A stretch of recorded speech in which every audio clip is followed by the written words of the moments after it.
Buenas tardes a todos, muchas gracias por venir. La verdad es que es una enorme sorpresa y un gran placer ver la sala llena. Cuando esta mañana mi hijo David me preguntaba, ¿pero quién va a ir a verte, papá, esta tarde después de Reyes? ¿No? Decía, pues no sé, menos mal que va algún familiar, parece que viene. Y la verdad es que es una grata sorpresa ver la sala así de llena y sobre todo el constatar en directo que la cultura y el interés por el conocimiento, por saber más, por saber de otras culturas, por saber de otras culturas del pasado, pues todavía sigue vivo, que no es solo el fútbol y cosas de esas, sino que también la cultura, si se le deja un espacio, también es capaz de atraer y de llenar. Muchas gracias a la Fundación por la invitación, la verdad es que es para mí un honor y un orgullo estar aquí. Y muchas gracias a Enrique Baquedano por su invitación. Para mí, yo me siento, a pesar de mi calvicie, como soy calvo desde que tenía 25 años, pues para mí no es un síntoma de edad, pues me siento jovencito rodeado de tanto catedrático, como decía Enrique. Yo todavía me siento alumno con ganas de estudiar y de aprender. Lo que os he preparado para hoy es un pequeño viaje, tal vez un poco superficial, sobre Egipto, centrándonos en Tebas, sobre la ciudad y el concepto de ciudad o de capital. La idea es, digamos, una especie de introducción a lo que puede ser la organización, de alguna forma indirectamente, la organización del Estado y de la administración en Egipto, centrándonos en Tebas. Sin más dilación voy a empezar porque los que me conocen ya saben que hablo demasiado y sobre todo que tengo muchas fotos que enseñaros que espero que os gusten. Bueno, cuando comienza el Estado de Egipto, cuando comienza la historia, en el año más o menos aproximadamente el 3000 a.C., lo que tenéis en la pantalla es la paleta ceremonial del rey Narmer, el primer rey que gobierna sobre el Alto y el Bajo Egipto. Egipto percibe a los extranjeros y a sus enemigos, digamos no residentes en el Valle del Nilo, como asentados en ciudades o asentamientos amurallados, como podéis ver justo en la parte de abajo del lado de la izquierda, ¿no? Es el toro que embiste a una ciudad amurallada, es la encarnación del faraón que aparece en el otro lado de la paleta, el rey Narmer, que arremete contra un enemigo que se caracteriza por la nariz aguileña y la barba afilada como un extranjero no residente en el Valle del Nilo, y como veis su ciudad se representa como una ciudad amurallada. Y eso se convierte en una constante en el arte egipcio. Siempre que los egipcios se refieren a ciudades tanto del desierto líbico como de Siria, Palestina o incluso del sur de Nubia, se les representa como ciudades amuralladas. En esta otra paleta también del origen del Estado y de la administración, como veis en la paleta que se llama la paleta líbica, en las ciudades se representan amuralladas y distintas encarnaciones de la autoridad del monarca, como león, como escorpión, aparecen rompiendo las murallas, ¿no? Y en el friso de abajo tenéis un detalle de la tumba de Jeruef, de época del rey Amenhotep III, Amenhotep IV, que son encarnaciones de las ciudades enemigas que el faraón ha sometido, y como veis cada nombre de ciudad aparece dentro de la representación amurallada de la ciudad. Y eso realmente en muchos de los casos debía ser así, ¿no? En algunos casos tal vez es un topos artístico, iconográfico, pero en muchos otros casos debía ser así. Y esta, por ejemplo, tenéis aquí una representación del asedio del rey Seti I a la ciudad de Canaán en Palestina, ¿no? Como indica el nombre jeroglífico, Pa-Canaán, que había una ciudad que tenía ese nombre, ¿no? Y como veis se trata de una ciudad amurallada levantada sobre un pequeño tel o un pequeño montículo. Esas son las ciudades típicas de Siria-Palestina. Son ciudades-estado que la autoridad del gobernador local, digamos, sobrepasa los límites de la muralla y abarca un territorio alrededor. Sin embargo, la realidad de Egipto es muy distinta. Las ciudades en Egipto no son ciudades-estado y la mayoría de ellas, si no todas, no estaban amuralladas. Y de hecho el jeroglífico que se utiliza para referirse a estas ciudades es el círculo que tenéis aquí, que podía representar un cruce de caminos, pero como veis no es un espacio amurallado y delimitado de forma defensiva, ¿no? ¿Por qué es esto? ¿Cómo es que los egipcios perciben a sus ciudades como asentamientos abiertos y a las ciudades extranjeras como asentamientos amurallados? Tal vez el trasfondo de la cuestión está precisamente en el poder que desde el comienzo de la historia, desde el año 3000, desde época de Narmer, el faraón egipcio acumula en su mano y lo ejerce. Porque, sin embargo, en las fronteras de Egipto sí que Egipto levanta fortalezas, como este es el caso en la Segunda Catarata, en época de la dinastía XII, cuando Egipto está llevando su autoridad hacia el sur para dominar sobre todo las minas de oro. En los estrechos del Nilo, en lo que se denominan las cataratas, ahí sí que los egipcios levantan grandes fortalezas para dominar el flujo de productos y la inmigración de individuos. O este otro caso en Mirguisa, como veis ahí en la esquina superior de la derecha, otra muralla. Y este es un ejemplo tremendo de la muralla que levantan los egipcios en Bujen.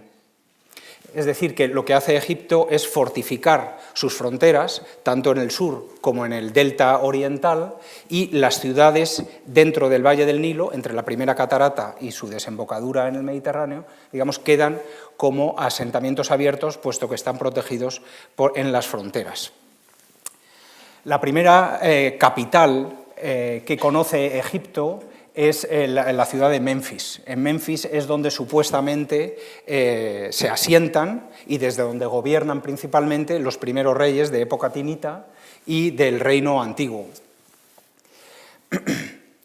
Aunque el término egipcio para la ciudad de Menfis es la ciudad rodeada por muros blancos, ¿no? Tal vez debamos pensar que Menfis sí, que en algún momento tuvo una muralla, sin embargo no nos queda constancia de ello, porque el lugar donde estaba ubicada la ciudad de Menfis, que este es un plano, lo tenéis ahí abajo, aunque está un poquito desenfocado, este sería el asentamiento de Menfis, ¿no? Lo que queda hoy en día de la ciudad de Menfis es de época muy posterior, sobre todo de época ramésida hacia adelante, es decir, no queda apenas testimonio de la ciudad de Menfis en los primeros momentos, pero por el nombre debemos suponer que sí que debía tal vez esta ciudad tener alguna muralla. Lo que me interesa traer a colación el asentamiento de Menfis como primera capital de Egipto es porque hay una relación entre las tumbas o los monumentos funerarios de los primeros monarcas y los templos. Por ejemplo, en esto tengo que ser un poco rápido y simplista y me tendría que detener un poco más, pero es interesante comprobar que las famosas pirámides de Giza, que están ubicadas aquí a nuestra izquierda, forman una línea que si se prolonga al otro lado del Nilo alcanzan el templo de Heliópolis, el templo dedicado al sol, en el centro del cual se levantaba un solo obelisco. Es el único templo en el que figura un obelisco sin pareja, como veremos luego en Karnak, ¿no? Y esto lo que nos está indicando es que hay una relación, digamos, de simbolismo topográfico entre los monumentos funerarios de los monarcas Keops, Kefren y Micerinos con el templo de Heliópolis. Y esta relación entre monumentos funerarios y el templo principal es un aspecto que luego vamos a ver en Tebas y que es interesante, por eso me interesaba traer a Menfis a colación, porque una de las formas que los egipcios utilizan para definir o denominar a la ciudad de Tebas es la Heliópolis del sur. Ellos veían una conexión entre las dos ciudades, Menfis al norte y Tebas al sur, y de alguna forma también una conexión de tipo religioso o ideológico.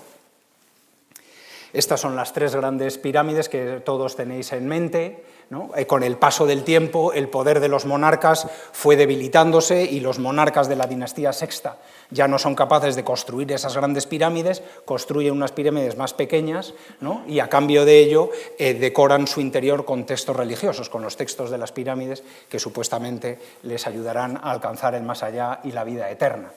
Después de este periodo de importante autoridad central o de importante centralismo con los monarcas de la cuarta, quinta y sexta dinastía, se alcanza lo que se denomina el primer periodo intermedio. Es un momento de la historia de Egipto en el que no hay un poder central fuerte y, digamos, los gobernadores locales tienen más poder en sus manos, ¿no?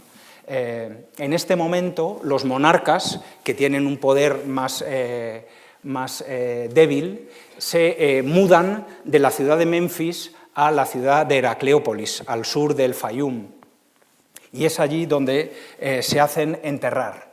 Este periodo intermedio dura relativamente poco porque, bueno, estas son dos imágenes de lo que hoy se puede ver de Heracleópolis. En realidad, el asentamiento de esta nueva capital tampoco se conoce. Pasa igual que con Memphis, no se conoce el asentamiento de la segunda capital, Heracleópolis, pero sí que tenemos testimonios arqueológicos del templo principal dedicado a Herishef y de la necrópolis. Parte de necrópolis de este periodo, del primer periodo intermedio, y también de otro periodo posteriormente, que también la familia real se ubicará aquí, que es el tercer periodo intermedio. Estas tumbas corresponden al tercer periodo intermedio. Este es el yacimiento que excava Mari Carmen Pérez Die desde el Museo Arqueológico Nacional desde hace ya bastantes años. Como digo, el primer periodo intermedio dura relativamente poco, el poder del monarca es débil y rápidamente se ve enfrentado a un líder del sur, un tebano, que decide que él no tiene por qué pagar impuestos a un monarca débil y emprende una campaña de de conquista. Avanza desde Tebas hacia el norte, sumando a su ejército los distintos gobernadores locales hasta alcanzar Heracleópolis y saquear y quemar completamente, según dicen los textos, esa ciudad. Este es el personaje en cuestión. El rey Montuhotep II es el líder tebano que, derrota a los reyes de Heracleópolis y conquista el país y se hace coronar rey del Alto y del Bajo Egipto. Este es el primer rey tebano. Y, como era de esperar, traslada, la capital a Tebas. Antes os he mencionado el concepto de capital. En realidad, nosotros sí tenemos claro lo que es una capital. Aunque luego en el mundo actual hay muchos casos peculiares, ¿no?, que hacen que incluso este concepto en principio tan claro para nosotros sea matizable. En el Antiguo Egipto, en realidad, lo que nosotros denominamos capital es el lugar de residencia del monarca. Aunque el monarca, por otro lado, estaba viajando constantemente de arriba abajo en el Nilo. En realidad es el lugar donde el monarca, en principio, residía durante más tiempo y donde, en principio, sus cortesanos se asientan y acaban enterrándose. Es decir, no existe en este momento esa idea de capital. El monarca va viajando, la corte viaja con él y, en principio, por los restos arqueológicos podemos deducir que lo que nosotros entendemos por capital, en esta época debemos ubicarla en Tebas. Este es el detalle del lugar, justo en donde hace el Nilo una pequeña curva. Ahí se encuentra la ciudad de Tebas, que coincide hoy con la ciudad de Luxor, como veremos más adelante. Nos vuelve a ocurrir lo mismo. Del asentamiento y de la corte de este primer rey tebano, de Montuhotep II, no tenemos ningún testimonio. Por distintas razones. Las casas se construían de adobe sobre el terreno fértil y ha sido, es la zona que más sufre con el paso del tiempo, mientras que los templos y las tumbas que se construyen en zonas áridas del desierto, con piedra, han resistido mejor el paso del tiempo. El caso es que de Montuhotep II no tenemos apenas ningún testimonio, como digo, de su asentamiento y de su palacio, pero sí que tenemos testimonio de su enterramiento, que ocurre en la orilla occidental de Tebas, en la orilla occidental de Luxor. Cruzamos el Nilo y justo donde comienzan a levantarse las colinas, en la orilla occidental de Tebas, es donde Montuhotep II decide ubicar su templo funerario. Su templo funerario, que es a la vez tumba, donde él se entierra, y a la vez un templo donde supuestamente sus familiares, amigos, vasallos irían a hacer ofrendas periódicamente y a mantener vivo su recuerdo, ya que con ello es como viviría eternamente, ¿no? Y en este pequeño valle, que se conoce hoy como Deir el-Bahari, es donde Montuhotep levanta su templo funerario. El templo se une al Nilo por una vía procesional, ¿no? Y alcanza el templo funerario con un gran patio y la construcción que acaba empotrada dentro del farallón rocoso. Este es desde arriba del farallón, en la vista de lo que habría sido la planta del templo funerario del rey Montuhotep en torno al año 2000 a.C. Hay una discusión entre los egiptólogos si la parte principal estaría, digamos, cubierta por una pirámide, si en vez de una pirámide habría sido un montículo que haría alusión al origen de la vida después de las aguas primordiales, ¿no? Del surgimiento de la tierra y de la vida surgiendo por encima de las aguas del caos, del origen. Ahí hay distintas especulaciones, pero sí que la planta está bastante bien definida. Y esta es la imagen del farallón, este es el templo, lo que queda del templo de Montuhotep II, y años después, unos 500 años después, puesto que Montuhotep es el primer rey tebano, el rey legendario por excelencia en Tebas, la reina Hatshepsut, lo veremos a continuación, levanta su templo junto al suyo y de alguna forma imitando también su arquitectura, para ligarse ella con el más rancio abolengo tebano. Pero eso lo veremos un poco más adelante, ¿no? Y como veis, la reina Hatshepsut imita en el diseño de su templo funerario el templo funerario del rey Montuhotep. Esta es otra vista de los dos templos, uno junto al otro. Y este es desde el farallón mirando hacia el valle. El asentamiento probablemente del rey estaría al otro lado del Nilo, en la orilla oriental, y en esta orilla occidental es donde se empieza ahora a poblar la necrópolis y donde el rey construye, como digo, su templo funerario y su tumba. Los nobles que sirven bajo Montuhotep II, muchos de ellos se entierran a este lado de la colina, ¿no? Que es el lado norte, y otros en el lado sur. Y lo que os voy a enseñar a continuación es una tumba peculiar que justo está al otro lado de este pequeño montículo, en el lado sur de Deir el-Bahari. Es una tumba, en principio, poco llamativa desde el exterior, que está excavada en la falda de la colina rocosa y que se comunica con el valle a través de una rampa, en este caso inclinada. Esta es la tumba de un personaje que se llama Meket-Ra, que vivió aproximadamente en esta época y que su tumba fue descubierta por el Museo Metropolitan de Nueva York. Y aunque la tumba había sido saqueada, tenía un pequeño anexo, una pequeña sala que los saqueadores nunca llegaron a ver y donde los excavadores del Metropolitan descubrieron, entre otras muchas cosas, este conjunto de pequeños muñequitos de madera, de maquetas de madera, que de alguna forma tratan de reproducir la vida cotidiana, para que la vida cotidiana, los aspectos más significativos de la vida cotidiana, le acompañaran al difunto en el más allá.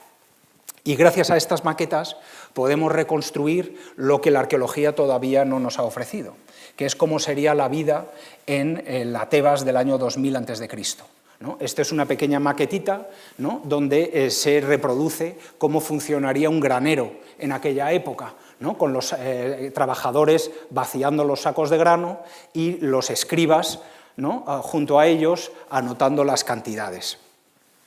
A mí me gusta decir siempre que los egipcios en muchos aspectos son un poco como la idea que tenemos nosotros de los alemanes.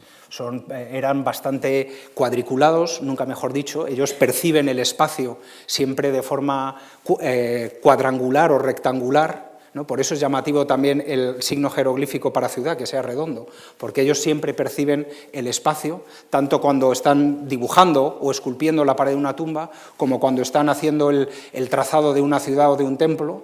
Su percepción del espacio es cuadrangular. Y a la vez también son los amantes de los números, les encantaba contarlo todo, ¿no? Eran unos fanáticos también de la escritura, pero sobre todo llama la atención el cuidado y el interés que ponen en contabilizar absolutamente todo, ¿no? Son los creadores de la tabla Excel, sin duda alguna, ¿no? Como algunos papiros demuestran. Este es el granero, como sería un granero en el año 2000 a.C., este sería un pequeño establo con bueyes, ¿no? Esta es la carnicería, que estaría junto al establo, ya con algunas piezas secándose en el piso de arriba, y esto sería, digamos, el modelo de una casa de un noble en el año 2000 a.C., ¿no? Parecido casi a una casa romana que luego llega a nosotros a través de la arquitectura musulmana, ¿no? Del Islam, ¿no? Es una casa con un porche de columnas y una pequeña estanque en el centro rodeado de árboles frutales. En esta época, aunque ya desde el Reino Antiguo, pero Montuhotep II, para conquistar el país y derrotar a los reyes de Heracleópolis, empleó en su ejército mercenarios que venían de Nubia, del sur, ¿no? Y testimonio de este empleo de mercenarios nubios en el ejército egipcio son también un conjunto de maquetas que se conservan hoy en el Museo del Cairo. No vienen de la tumba de Mequetrá en este caso, son de otra tumba, pero más o menos de la misma época, que muestran cómo sería este conjunto de mercenarios nubios que ayudarían al rey Montuhotep a conquistar el país, ¿no? Y esto también es interesante porque junto con el término ciudad, que es discutible y matizable, el término capital, que también conviene matizar, a veces se utiliza muy alegremente, también hay que matizar el concepto de etnia, aunque no me voy a meter en eso porque sería ya no una charla, sino un seminario, ¿no? La idea de qué es un egipcio, ¿no? Y cómo se define un egipcio, ¿no? En realidad, egipcio es cualquier súbdito del faraón, desde el punto de vista del faraón, claro, ¿no? Es cualquiera que paga impuestos, es egipcio. Y lo que es muy interesante es también ver cómo las poblaciones marginales, ¿no? Que ven en Egipto digamos, el Estados Unidos de la época actual, ¿no? Las posibilidades de vivir mejor, de enriquecerse, etcétera, pues es a través del ejército cómo las poblaciones nubias encuentran un paso más fácil y se asimilan de forma más eficaz a la sociedad egipcia. Y por eso se emplean como mercenarios y acaban integrándose completamente y diluyéndose completamente en la sociedad egipcia. Bueno, en esta época las armas principales eran los arcos, como estos ejemplos que se conservan en el Museo Metropolitan de unos soldados de Montuhotep con arcos muy muy altos de 1,50 m, flechas de caña con madera de acacia dentro y en muchos casos terminada la punta en un sílex o en un trozo de metal. Y en nuestro proyecto Yehuti de esta época tuvimos la suerte de hallar intacto un enterramiento de lo que podría haber sido un mercenario nubio de época de Montuhotep.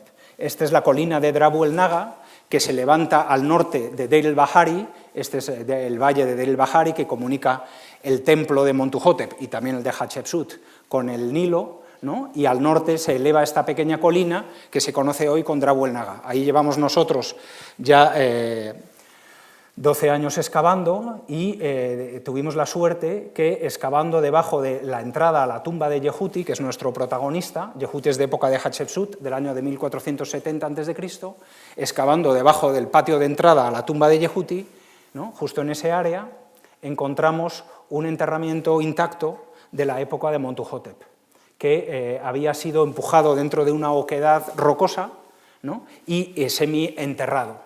Lo interesante es que a pesar de este enterramiento un tanto rústico, ¿no? Y de que el lugar ha sufrido corrientes de agua en distintos momentos, se conservan junto a la cabeza del ataúd un conjunto de flechas de caña que todavía mantienen las plumas en su parte de atrás. Es llamativo que a pesar del agua se hayan conservado.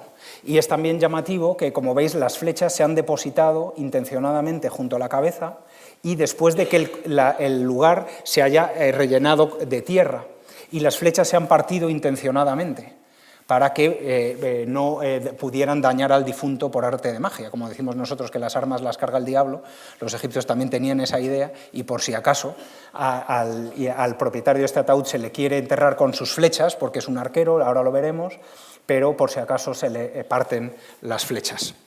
Bueno, seguimos excavando el enterramiento, es un ataúd espectacular, pintado de rojo, con los jeroglíficos pintados en policromía, de un estilo naif muy llamativo, típico de esta época, ¿no? Y en el interior se conservaba la momia intacta del personaje, que por las inscripciones de fuera sabemos que se llamaba Iker, el excelente, ¿no? Y dentro del ataúd se ha colocado el cuerpo de costado, mirando hacia la salida del sol, es decir, hacia la orilla oriental, y sobre el sudario de la momia se han colocado 3 bastones de mando y 4 arcos, que todavía conservan el nudo de la tripa que habría actuado de tensor. Este sería un poco la reproducción, perdonad que el fondo blanco se quema un poco, sería la reproducción un poco del conjunto del enterramiento, ¿no? Analizando luego la estructura ósea del individuo, sabemos que es de tipo negroide y por eso lo asociaba a la maqueta de guerreros nubios que os he enseñado anteriormente. Este es uno de los pocos enterramientos intactos de la dinastía XI y el tránsito a la dinastía XII con Montuhotep. Bueno, Montuhotep, el primer rey tebano, funda la capital en Tebas, pero poco tiempo después los monarcas deciden, para estar un poco más compensados desde el punto de vista espacial, llevar la capital a un lugar que se llama Lahun, también junto al Fayum, digamos, para poder controlar tanto el sur como el norte. Y allí residen los reyes durante poco tiempo. Y tal vez porque residen durante poco tiempo y la capital se abandona pronto, es por primera vez donde conservamos una planimetría más completa de lo que habría sido el asentamiento de la capital, entre comillas, ¿no? Este es, digamos, un esquema para que os deis cuenta de la complejidad, ¿no?, de lo que sería un barrio de trabajadores de la capital en Lahun.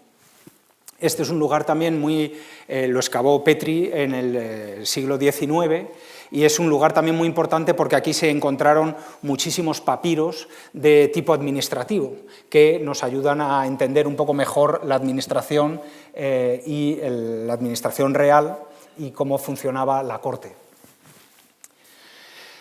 En esta época es interesante también creo que merece la pena insistir en que Egipto, a pesar de las murallas que levanta en sus fronteras, es inevitablemente permeable tanto a los nubios, que entran como mercenarios, como a los habitantes de Siria-Palestina, ¿no?, que atraviesan el delta oriental. Sabemos por distintos textos, entre otras cosas por textos literarios como la historia de Sinué, que en el delta oriental los faraones levantaron una cadena de fortalezas que llamaban las murallas del príncipe, pero que a pesar de que trataban de controlar el flujo de personal, pues era fácil colarse entre una muralla y otra. De hecho, Sinué, que es un fugitivo, consigue colarse entre la vigilancia. También pasa en sentido contrario. Los habitantes de Siria-Palestina entran a través del delta oriental al Valle del Nilo, unos de forma legal y otros de forma ilegal. No hay nada nuevo en este sentido, ¿no? Esta es una representación en una tumba de un personaje llamado Hnumhotep en Beni Hassan, que representa la llegada de 37 personajes de Siria-Palestina, que los egipcios denominan Aamu, y este término lo veremos luego, ¿no? Son habitantes de Siria-Palestina, esta vez vienen con pasaporte, son inmigrantes legales, ¿no?, y que vienen a comerciar, en este caso con kojol, para pintura de ojos, etc., ¿no? Y este es el jefe de todos, el Hekahasut, que es Abishai, ¿no?, que viene con sus galas de palestino, ¿no?, seguido de sus mujeres y sus chicos. Esto es interesante también porque con el paso del tiempo va a ocurrir algo, digamos, inconcebible desde el punto de vista egipcio, y es que se va a coronar rey de Egipto un personaje de origen palestino, ¿no?, y fijará su capital en un lugar que se llama Hutwaret en egipcio, nosotros conocemos por Avaris, y desde el punto de vista arqueológico actualmente se conoce como Tel el Daba, ¿no? Y ahí se fija la nueva capital en el segundo periodo intermedio, ¿no? Entre el año 1750 y 1550, gobiernan los faraones desde el delta oriental y, como digo, son de origen sirio-palestino. Este es un yacimiento espectacular que conocemos muy bien gracias a la pericia arqueológica del Instituto Austriaco de Arqueología, que lleva muchos años excavando allí. La excavación es muy complicada porque excavan en barro y en un contexto de barro tienen que saber diferenciar las estructuras de adobe con las que estaban hechas las casas. Aún así, yo he tenido la suerte de poderles presenciar en directo cómo excavan y es realmente algo espectacular, con un mérito tremendo. Gracias a sus trabajos podemos reconstruir bastante bien la planimetría de la ciudad de Avaris, que gobernaban estos personajes de origen sirio-palestino.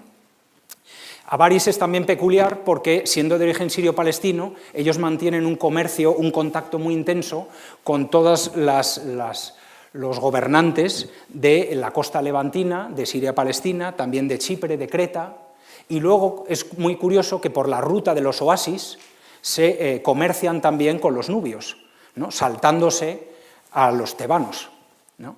Ellos sabían que el tránsito por esta zona del Nilo era complicado para ellos, siendo del delta, y lo que hacen es saltárselo por la ruta de los oasis.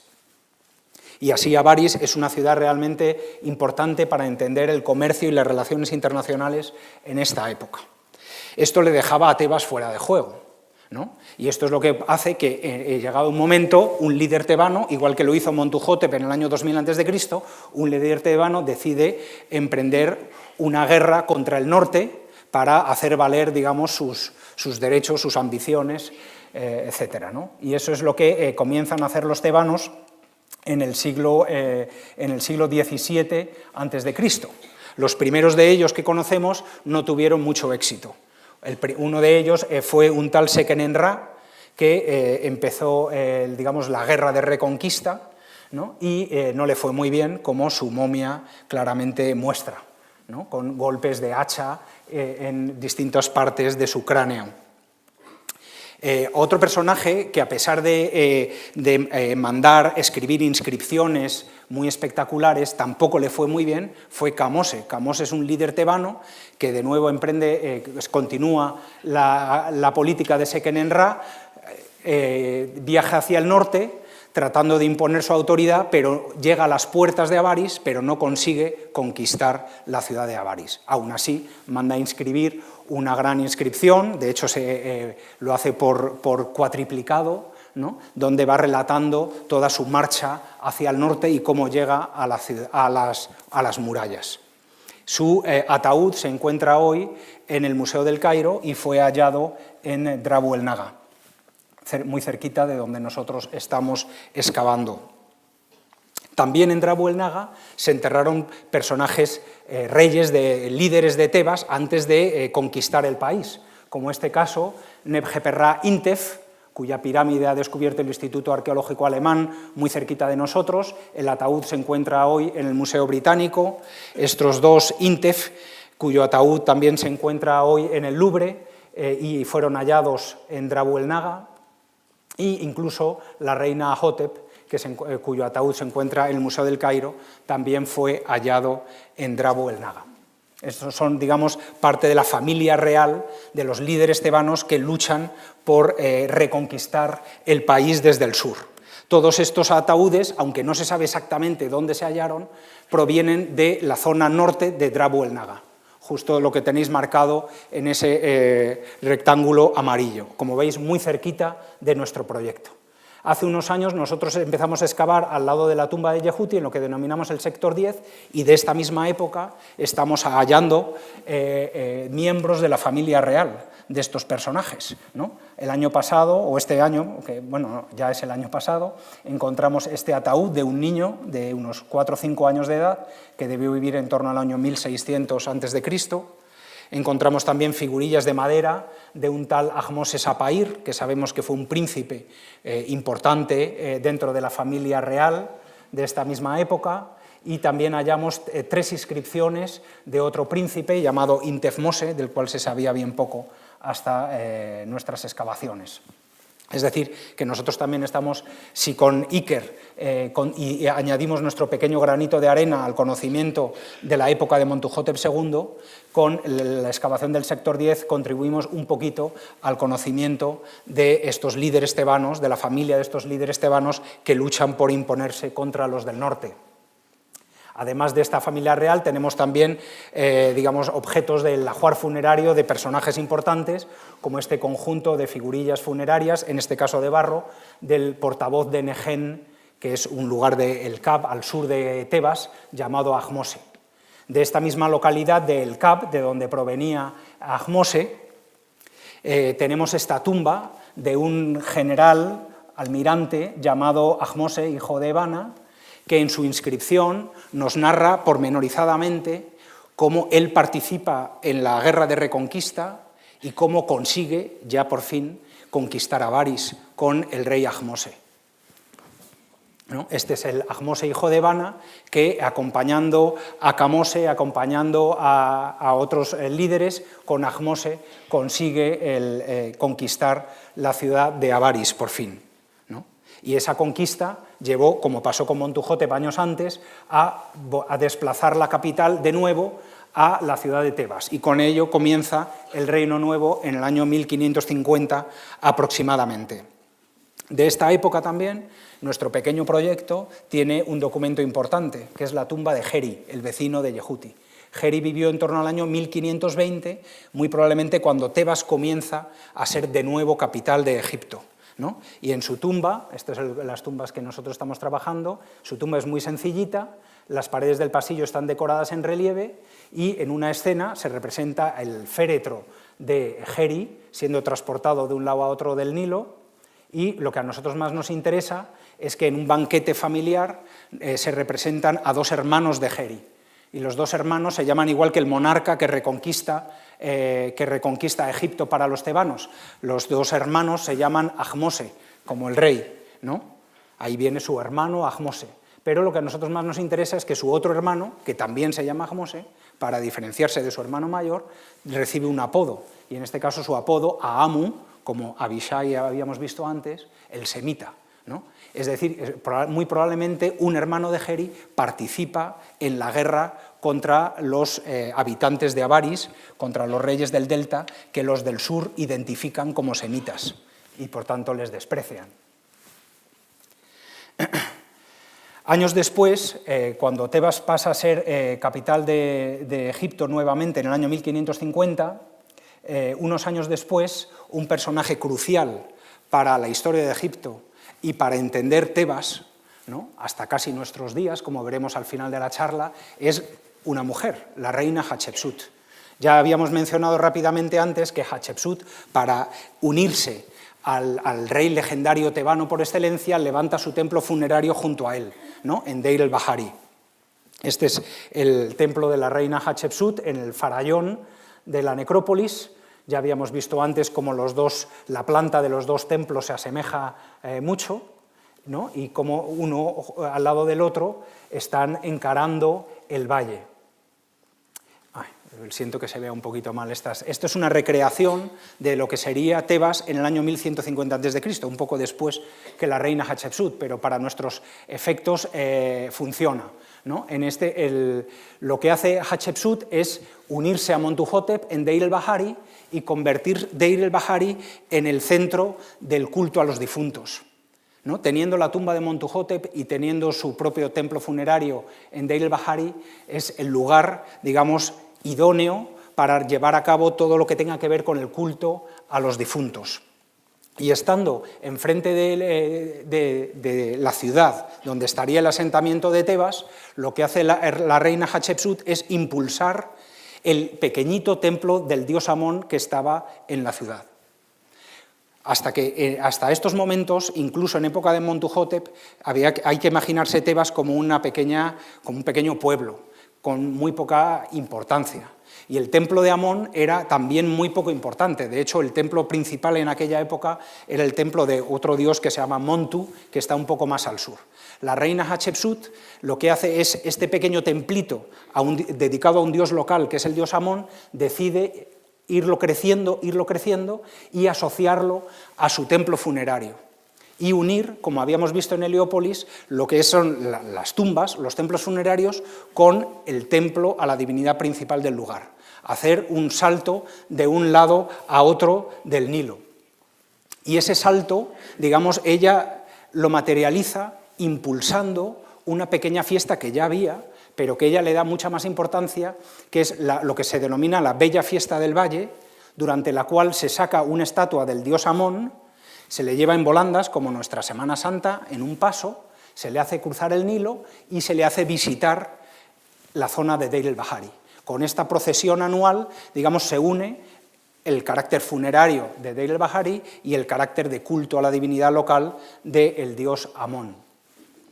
Para llevar a cabo estas procesiones se levantan, digamos, pequeñas capillas de descanso, donde durante la procesión se dejaría, digamos, la estatua de la divinidad, pero siempre protegida, ¿no?, y envuelta en lo sagrado, que es esta capilla que se denomina la Capilla Roja de Hatshepsut, que para nosotros es especialmente interesante porque los relieves que la decoran nos describen paso a paso cómo era esa procesión.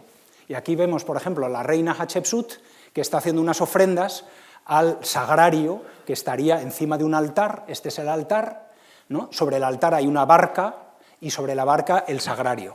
Como todo el transporte se hace en el Nilo en barca, los egipcios siempre que mueven algo, aunque sea en volandas, siempre adopta la forma de barca. Entonces el sagrario se coloca sobre una barca, ¿no?, se le hacen las ofrendas y una vez que está todo listo se comienza la procesión. La procesión se lleva en volandas, como os decía antes, como un paso de Semana Santa, ¿no?, por distintos oficiantes relacionados con el templo, y cuando hay que pasar el Nilo, también, ni corta ni perezosa, la reina Hatshepsut, acompañada de su hijastro Tutmosis III, pues coge el remo y atraviesan el Nilo. Si Hatshepsut, digamos, concibe la geografía de Tebas como uniendo una orilla con otra, con esta procesión, y uniendo Karnak con Deir el-Bahari, todavía va un poco más, y decide impulsar otro pequeño templito, en este caso al sur, unos 3 kilómetros al sur de Karnak, ¿no?, y comienza a desarrollar un pequeño templito que probablemente habría antes, le da más importancia y desarrolla el templo de Luxor. Y de nuevo, para materializar la relación entre uno y otro templo, desarrolla una procesión, una fiesta, que en este caso se llama la fiesta Opet, ¿no?, durante la cual el dios Amón sale de nuevo de su habitáculo y va a visitar a una encarnación de sí mismo, que es Amón-Min, que supuestamente le va a cargar las pilas. La idea es que una vez al año, Amón, ya cansado, ¿no?, viaja a Luxor, donde está Amón-Min, que le recarga la energía y para poder marchar al año siguiente. Y con esta procesión, Hatshepsut hace una cosa también peculiar, y es que rompe el eje central del templo. Normalmente los templos egipcios tienen un solo eje, que va desde el exterior hasta el Sancta Sanctorum, y ahí se acaba la historia. Pero con motivo de esta procesión, Hatshepsut rompe y crea un eje perpendicular al principal en el templo de Karnak. No, este es digamos, perdonad que se vea un poco quemado, este es lo que sería el templo de Karnak, ¿no? Este es el eje central, ¿no?, hacia el Sancta Sanctorum, que estaría en el centro, y para conectar Karnak con Luxor, con el templo de Luxor, se crea el eje perpendicular. Y ese, digamos, nuevo eje se documenta con un pilono, ¿no?, las puertas del templo, pero en la vía secundaria, ¿no? Este es uno de los pilonos de Karnak mirando hacia Luxor, ¿no? Este es uno de los detalles del pilono que supuestamente empezaría Hatshepsut, aunque termina luego Amenhotep II, ¿no? Y una vez llegado al templo de Luxor, ¿no? Como os decía, Hatshepsut impulsa el templo de Luxor. Por desgracia, la mayoría de sus construcciones luego se desmantelaron y los bloques se reutilizaron, ¿no? Y de hecho lo que nos queda de las construcciones de Hatshepsut en Luxor en realidad están empleadas en construcciones posteriores, como este dintel que por el estilo, etcétera, estamos seguros que pertenece a Hatshepsut y que ha sido reutilizada en un pequeño santuario construido años después por Ramsés II. Bueno, Hatshepsut, o algún miembro de su corte, tal vez Senenmut, tal vez Yehuti, digamos, se complica todavía más un poco, ¿no? Y esto es muy bonito también ver cómo los egipcios son capaces de percibir el espacio en grandes dimensiones, ¿no? Y lo que hace Hatshepsut, no satisfecha con eso, es de nuevo una nueva procesión para sacar la estatua del dios Amón-Min de Luxor a visitar a una pequeña capilla que había al otro lado, que es en el templo que conocemos como Medinet Habu. Es decir, como veis, en la orilla este y oeste se comunican entre sí con las procesiones religiosas que de alguna forma orquestan el espacio. El templo de Medinet Habu se conoce hoy principalmente porque es el templo funerario de Ramsés III, ¿no? Pero en realidad el origen del lugar es un pequeño santuario que impulsa Hatshepsut y luego Tutmosis III y acaba siendo ampliado en época tolemaica, que es el templo de Amón. Y aquí hay unas pequeñas capillas que ahora está restaurando la Universidad de Chicago, que conservan la policromía de una forma excepcional y que de alguna forma testimonian el papel de Hatshepsut en toda esta organización espacial. Este es el pequeño templo de Amón de época de Hatshepsut. Centrándonos ahora un poco en Tebas, lo que más sobresale del papel de Hatshepsut en la construcción del templo de Tebas son los obeliscos, sin duda alguna. Ella, de hecho, levanta 3 pares de obeliscos, ¿no? Bueno, en su época se puede decir que se levantan 3 pares de obeliscos. Este es uno de ellos que se levanta y que, como veis, es espectacular, de una sola pieza de granito, inscrito de arriba abajo. Tenía su pareja. Acordaos que solo hay un obelisco único que está en Heliópolis, los demás siempre se levantan por parejas. Uno de ellos está roto en pedazos y caído, y esto es lo que sería en la parte de arriba, el pináculo de uno de del obelisco caído de Hatshepsut, que representa arriba del todo la coronación de la reina por el dios Amón-Ra. Fijaros el detalle, a pesar de que desde abajo apenas se vería, el detalle de la talla del relieve, ¿no? Este es un retrato de la reina Hatshepsut. Pues bien, Yehuti sabemos que fue un oficial de la época de Hatshepsut y que era el encargado de manejar los metales preciosos, es decir, de recaudar los impuestos, ¿no?, en forma de metales preciosos, maderas exóticas, joyas, etcétera, de los distintos vasallos locales y extranjeros, y de alguna forma redirigir esos metales para la decoración de los templos. Y en su monumento funerario, esta es la entrada al templo, a su templo funerario. Esto es como se vería en una fotografía en 1909, con la fachada al aire libre. En uno de los lados de la fachada, Yehuti hace grabar una inscripción biográfica, donde cuenta pormenorizadamente todo lo que él ha hecho al servicio de la reina Hatshepsut. Y entre otras cosas, lo que él indica es que él es el que se encarga de cubrir con electro los obeliscos que la reina levanta en Karnak. Es decir, aquí, de nuevo, nuestro proyecto tiene la suerte de poder aportar información a este otro gran momento de la historia de Tebas, ¿no? La reina Hatshepsut levantó importantes construcciones en Karnak, pero por desgracia, igual que os he mencionado antes que ocurrió en el templo de Luxor, en el templo de Karnak la mayoría de sus construcciones se desmantelaron. E incluso su sucesor, su hijastro Tutmosis III, al final de su reinado, decide emprender una damnatio memoriae, es decir, va borrando sistemáticamente el nombre y la figura de la reina Hatshepsut que le precedió en el trono, de tal forma que nos queda relativamente poco de Hatshepsut en Karnak, los obeliscos y esta pequeña capilla, que es una maravilla, pero es pequeña para todo lo que ella construyó. Y este es su hijastro Tutmosis III, en una estatua estupendísima hoy en el Museo de Luxor, ¿no? Y esto es un ejemplo, ¿no? La capilla de Hatshepsut que desmantela estaría justo aquí, y él la desmantela en parte para hacer una nueva construcción y grabar sus hazañas en Siria-Palestina, etc. No me voy a detener en ello. Esta imagen sí me interesaba mostrarosla para comunicaros, expresaros la importancia de las puertas en época antigua, pero que también llega hasta nuestros días, ¿no? Los egipcios lo tenían bien claro, lo más importante de una construcción es la puerta. Se podían hacer una construcción en adobe, pero la puerta siempre iría en piedra. Y si la construcción se hace en piedra caliza, como es el caso del templo de Karnak, el dintel y las jambas tienden a hacerse con una piedra más noble, más valiosa, más resistente, como es el granito en este caso.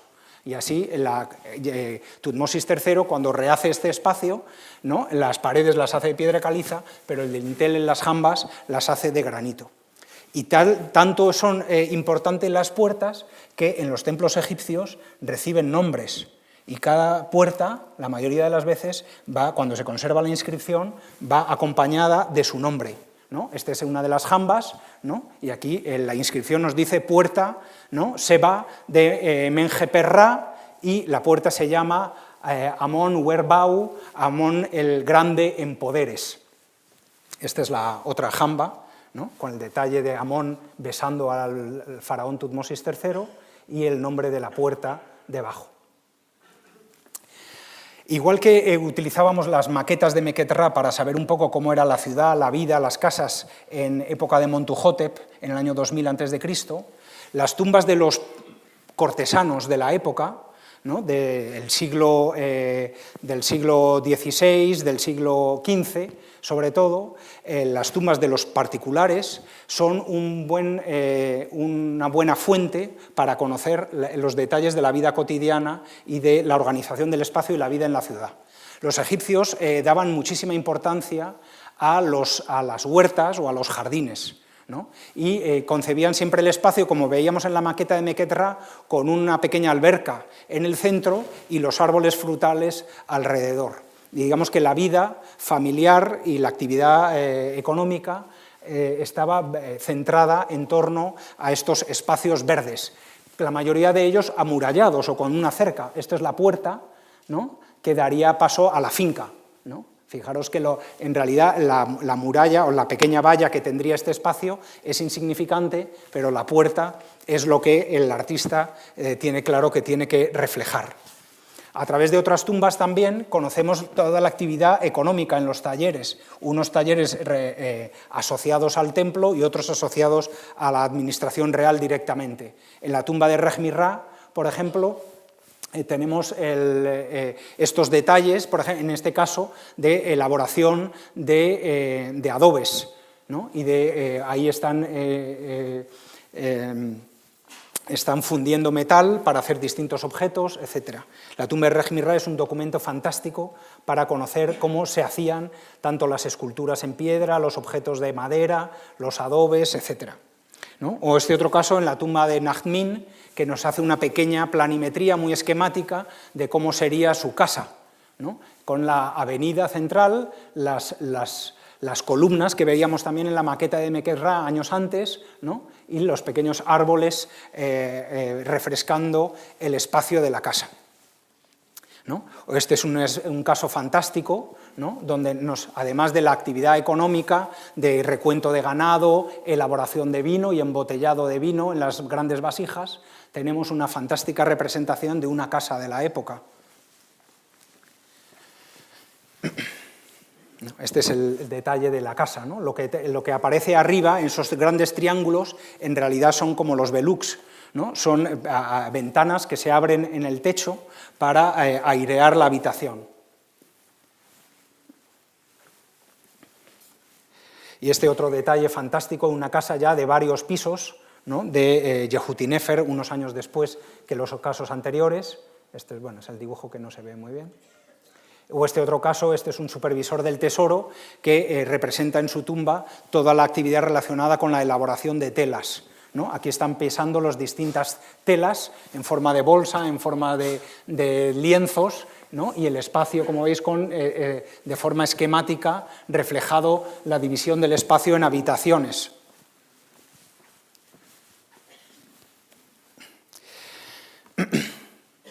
El asentamiento de Tebas, como habría ocurrido en época de Montuhotep, estaría en la orilla oriental. Si bien la necrópolis está en la orilla occidental por donde se pone el sol, debemos de imaginar que el asentamiento, tanto en el año 2000 como ahora en el año 1500 en adelante, tiene lugar en esta orilla. Y la ciudad crece alrededor de los templos, porque los templos, además de centros religiosos, son centros económicos de redistribución de bienes. En el templo hay almacenes donde se guardan los impuestos recolectados y desde donde se redistribuyen a los distintos oligarcas, que a su vez lo distribuyen entre sus dependientes, etc. De tal forma que las ciudades, igual que en época medieval, van desarrollándose y creciendo en torno a los templos. Por un lado Karnak, sobre todo, y en menor medida también Luxor. El problema que tenemos con el caso de Tebas es que, como veremos al final de la charla, la ciudad siguió siendo habitada hasta nuestros días, de tal forma que, de nuevo, tenemos poca información sobre el asentamiento en esta época, porque lo tenemos debajo de la ciudad moderna, ¿no? Y es gracias a las representaciones iconográficas como podemos obtener esa información, digamos, más de vida cotidiana. En cuanto al palacio, los reyes de esta época probablemente levantaron sus palacios en adobe muy cerca del templo de Karnak, pero tampoco nos ha llegado testimonio arqueológico de ellos claramente.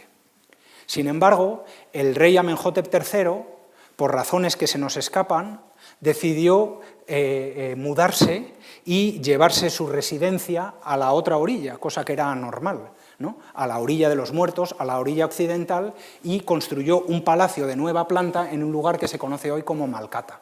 ¿Por qué Amenhotep III decide mudarse a la otra orilla? Como digo, no lo sabemos a ciencia cierta. Lo que es interesante es que en esta época, a través de los textos, sabemos que había peste, que los egipcios la denominan la enfermedad cananea, siempre echándole las culpas a los vecinos, ¿no? Y en esta época también Tebas se llena de estatuas de la diosa leona, la diosa Sekhmet, que entre otras cosas tiene la cualidad de proteger de las enfermedades y de las guerras también, pero sobre todo de las enfermedades. Tal vez con esta documentación sobre la enfermedad cananea y las estatuas Sekhmet podamos deducir, aunque solo es una hipótesis, que lo que hace Amenhotep III es huir de la ciudad maloliente, ¿no? Y llevarse su palacio a un lugar deshabitado para tener más opciones a sobrevivir. La ciudad de Malkata, a pesar de que se levanta en un lugar, digamos, no habitado antes ni habitado después, y en el desierto, se conserva, pero de forma muy leve. Tan solo los cimientos del palacio, lo que sería el palacio, que es este, y luego un lago artificial que construyó, que se llama Birket Habu, ¿no? Y podemos de alguna forma reconstruir lo que sería la planimetría del palacio de Amenhotep III, pero como veis apenas queda nada en superficie. La planimetría, aunque se vea mal el plano, la planimetría nos indica que es una estructura palacial compleja, con muchas dependencias, muchos almacenes, talleres, y donde también hay algún templo, se junta la administración real con la religiosa, pero no me voy a detener en ello. En superficie, como os decía, no queda gran cosa, tan solo las plantas de la base de las estructuras de adobe y los túmulos de tierra como consecuencia de la construcción del lago artificial. Después de Amenhotep III le sucede un faraón muy dramático, Amenhotep IV, que se cambia el nombre a Akenatón, en torno al año a mediados del siglo XIV a.C. Y este Akenatón todavía va más allá. No le parece suficiente con trasladar la capital al otro lado del Nilo, sino que se la lleva a un lugar de nueva planta, pero bien lejos, en Amarna, es decir, en medio de lo que se dice en inglés in the middle of nowhere, pues eso es Amarna. Y intencionadamente es así, ¿no? Busca un lugar donde no hubiera habido nunca nada, donde no le deba nada a nadie, ni nadie le pueda acusar de usurpación, y allí instala su nueva capital. Lo interesante de esta nueva capital, que pasa un poco como en el palacio de Malkata Amenhotep III, al ser una capital que solo pervive 17 años, donde no había nada antes ni hubo nada después, se conserva relativamente bien y se conoce bien la planimetría de la ciudad. Y lo que es interesante es ver que aquí también el espacio se organiza en las dos orillas, ¿no?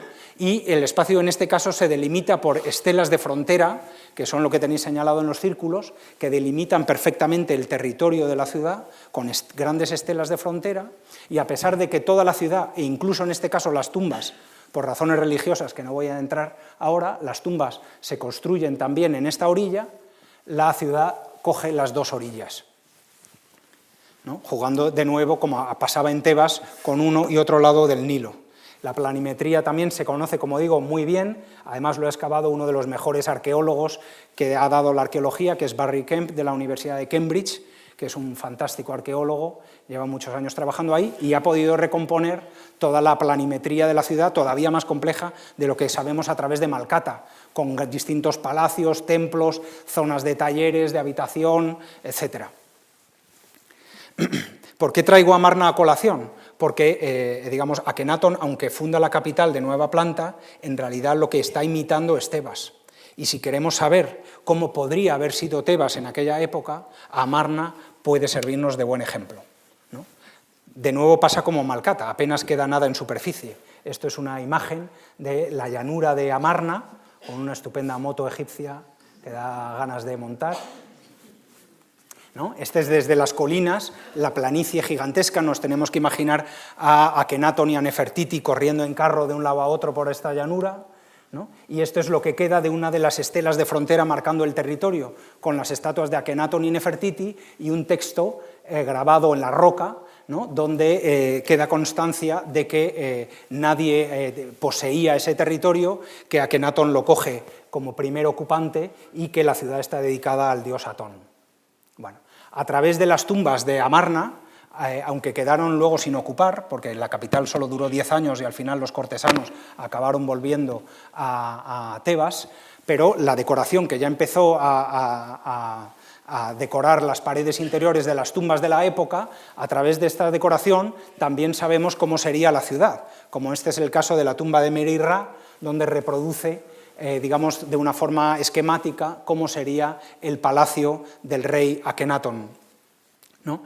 Tan solo quedan dos columnas en pie, pero restos de casas, por ejemplo, esto es el resto de una de las casas, ¿no? Que puede, esto es a través de las plantas excavadas por los arqueólogos, se pueden hacer modelos, reconstruir cómo serían las casas en aquella época y deducir cómo serían las casas en Tebas, ¿no? O esta otra planta, ¿no? Y la recreación de la casa.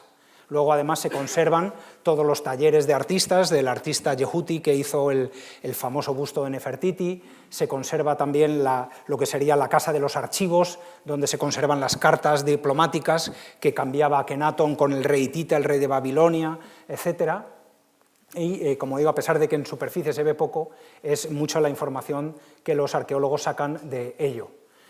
Años después, 17 años después, la capital vuelve de nuevo a Tebas y Tebas sigue creciendo, ¿no? Lo que es significativo ya de esta última etapa del Reino Nuevo es que los templos funerarios de los reyes siguen construyéndose junto al de Hatshepsut, tanto Tutmosis III, Tutmosis IV, Amenhotep II, ¿no? Van sucesivamente construyendo sus templos funerales al otro lado y de alguna forma contactan con Karnak. Este, por ejemplo, muy rápidamente, es una imagen del templo funerario de Amenhotep III, ¿no? Que apenas queda nada, solo los dos grandes colosos de Memnón erguidos, que serían, digamos, los que dieran la bienvenida al palacio funerario y que ahora parece que dan la bienvenida a los visitantes de la necrópolis, ¿no? Son los famosos colosos de Memnón.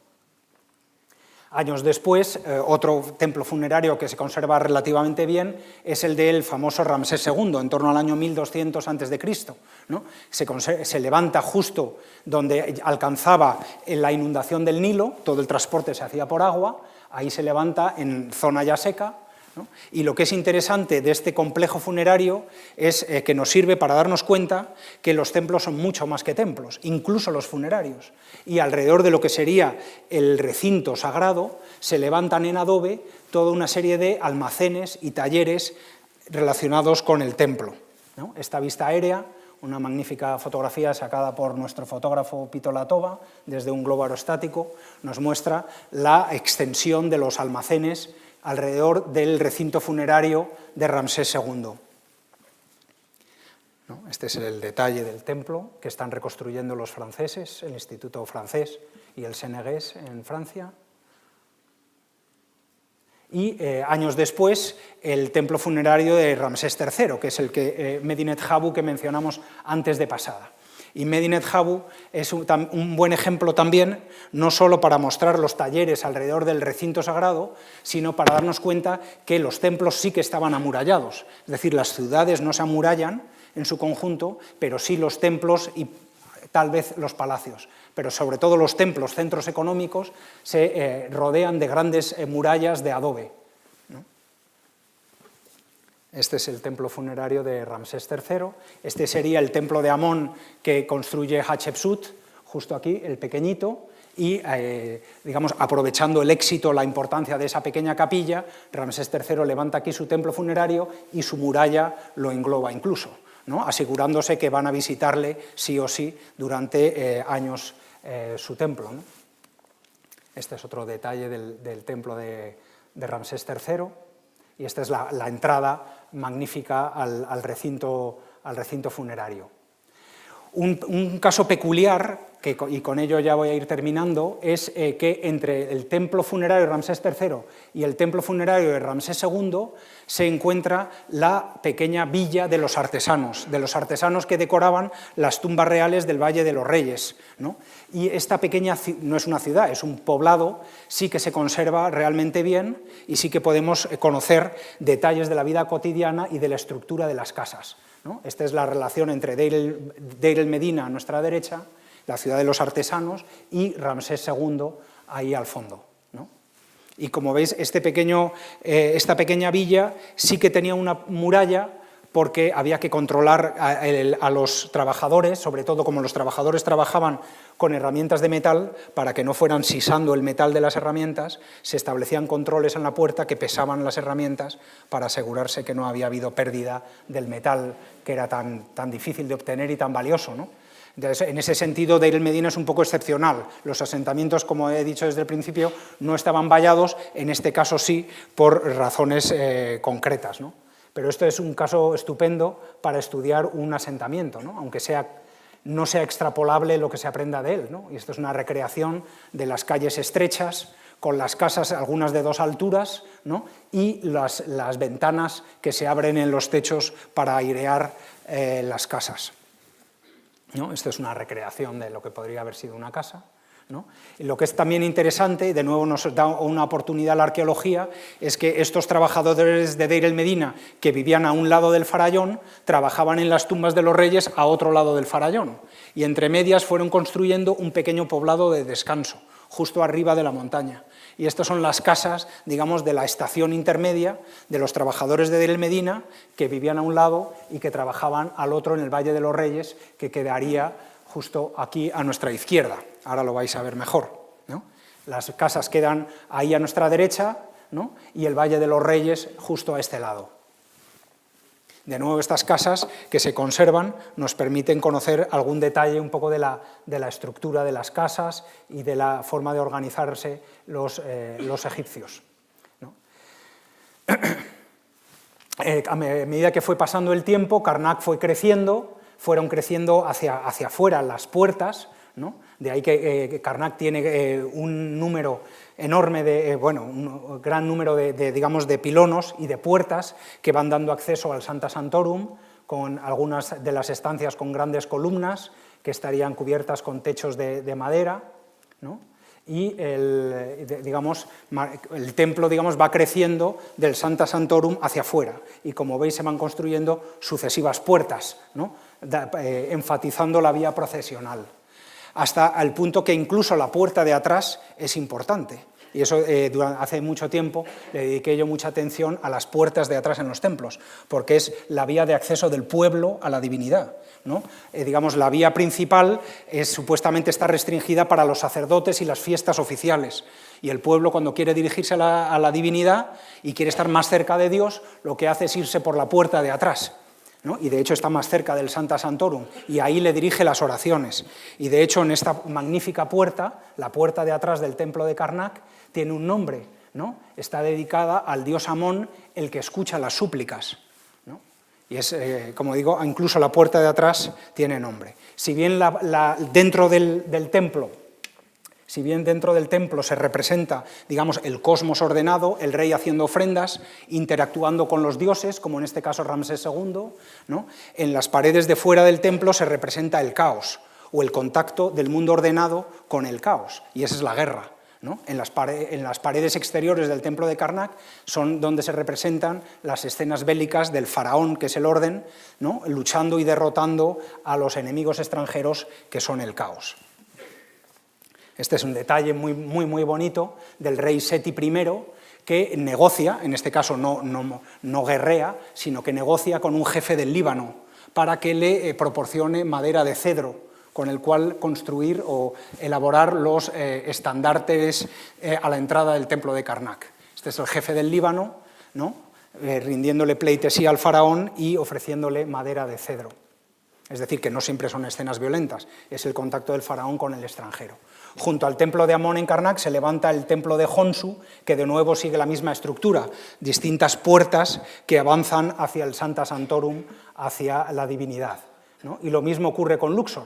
Igual que Karnak con el paso del tiempo va creciendo, el templo de Luxor también crece de dentro hacia afuera, ¿no? Las columnas a nuestra derecha de Amenhotep III, las columnas que levanta Tutankamón y Horemheb, hasta llegar al patio de columnas con estatuas de Ramsés II y los pilonos de Ramsés II, ¿no? Estos son los pilonos y los colosos de Ramsés II. Y en el Sancta Sanctorum, que todavía conserva imágenes de Amenhotep III, imágenes estupendas de Amenhotep III ofreciéndole a la divinidad, junto al gran Amenhotep III, que no podía dejar de estar el gran conquistador de Egipto, el gran Alejandro Magno, que se hace coronar faraón del Alto y del Bajo Egipto, respeta, por supuesto, todos los cultos y religión egipcia, e incluso él se hace máximo oficiante del templo de Luxor. Como aquí aparecen estas imágenes, son Alejandro Magno en el Sancta Sanctorum de Luxor, ¿no? Siendo guiado por el rey Atum, que es el rey del origen, y en este caso haciéndole ofrendas al dios Amón de Tebas. La ciudad, como os decía, la ciudad moderna se levanta justo encima de la ciudad antigua, ¿no? Y enfrente tenemos la necrópolis. Curiosamente, la orilla occidental sigue deshabitada en comparación con la orilla occidental y exactamente igual que en época antigua, ¿no? Y todo el espacio, digamos, todavía ordenado casi como lo había planeado la reina Hatshepsut en torno al año 1470 a.C. Y con esto termino ya. Muchas gracias.